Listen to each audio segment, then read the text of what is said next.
Hi, my name is SueRezDogs, and this is my bed. I love my bed.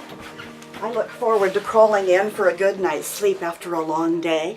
Some people like to read in bed. Some people like to watch TV or sleep in on their day off.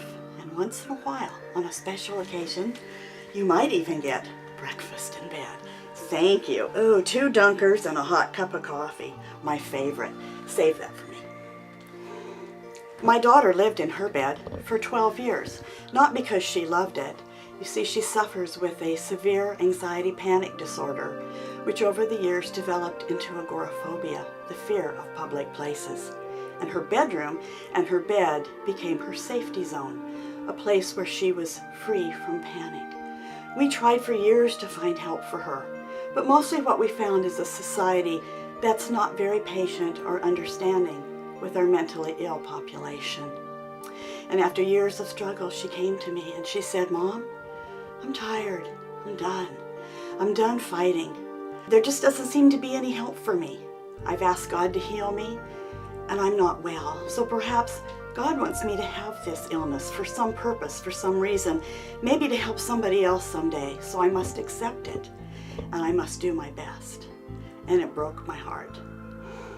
We were all exhausted from this disease that invaded our family. And I prayed hard and I said, "Dear Lord, please open a door. Show us a way of healing for my daughter." Now you may have heard the expression, God works in mysterious ways. And he answered my prayer when he brought us the most perfect therapist for my daughter. A therapist who got her out of her bed, out of her bedroom, and out in the world with a new purpose and new hope and a future. And I would like you to meet her. This is Shelby, my daughter's service dog. She's a Newfoundland, and yes, she's very large, but she also has a very large heart.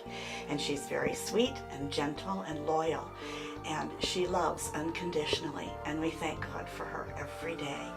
Now you can imagine our concern when my granddaughter began showing symptoms of her mother's anxiety. And we didn't want her to suffer for years like her mother had, and because of her love for Shelby, she desired a pup of her own. This is Shadrach. He's also in Newfoundland. He's a wonderful big boy. He's just a little over a year old, so he's still growing. And he is just wonderful and is so good to my granddaughter, and she loves him so much. Now Shadrach and Shelby are special not just because they're service dogs, they're also show dogs. And Bethany and Bradley, my grandson and granddaughter, they take these dogs to shows all the time and they have so much fun with them. But Bradley, he knew that Shelby needed to be with his mom. Shelby is her service dog. So he desired a pup of his own. And so I would like you to meet Inca. This is Inca. Inca is also in Newfoundland. Thankfully, my grandson Bradley doesn't need a service dog, but Inca's going to be his show dog. And she's just a 4-month-old puppy. Oh yes, and she's so sweet. And when she's 6 months old, Bradley will take her to the ring for the first time. Now one time, my daughter and her family took the dogs and they took some blankets and some rugs to the local dog pound to donate. And when they got there, they saw a little Cocker Spaniel in a cage. And they asked about that Cocker Spaniel. His litter was left in a dumpster in the city park, left to die.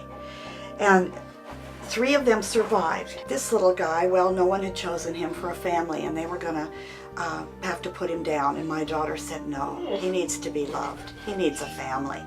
I would like you to meet Ricky. Come, Ricky. Ricky is a Cocker Spaniel who's been raised by Newfoundlands. He thinks he's a Newfoundland. He really isn't, but he has a big heart like they do. And he loves them and they love him.